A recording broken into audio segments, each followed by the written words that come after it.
Good morning every one. அனைவருக்கும் இனிய காலை வணக்கம்.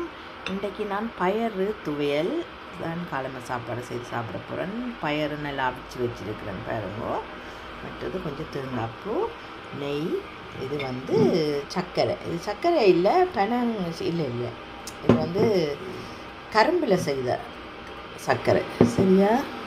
இதை வச்சு நான் எப்படி செய்கிறேன்னு காட்டுறேன். இது மெல்லிய கீழ்த்தான். இதில் ஒரே ஒரு கரண்டி நெய் விடுங்கோ. நெய் மட்டும்தான். அதுக்குள்ளே இந்த தேங்காய்ப்பை கொஞ்சம் போடுவோம். போட்டு சும்மா சாடையான ஒரு வதக்கல்.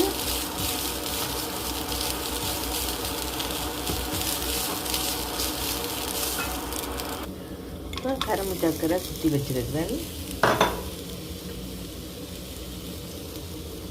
அதையும் போட்டு நல்லா மிக்ஸ் பண்ணுங்க.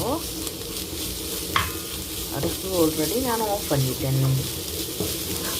ஒரு சின்ன ஒரு ஹீட்.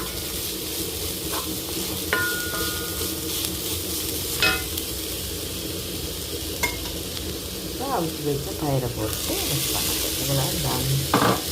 ஆனால் துவையல் மாதிரி கொஞ்சம் மசிக்க போகணும். நான் மசிச்சுட்டு போட்டுட்டு காட்டுறேன். பாருங்க, நல்லா மசிச்சு விடுங்க. விட்டா கிட்டத்தட்ட துவையல் மாதிரி. ஓகே, இப்போ பயறு துவையல் ரெடி. தேங்காய்ப்பூ, கரும்பு சர்க்கரை, கொஞ்சம் நெய், பயறு போட்டு நல்லா துவையல். ஓகே, முடிஞ்சது. இப்போ நீங்கள் பயன்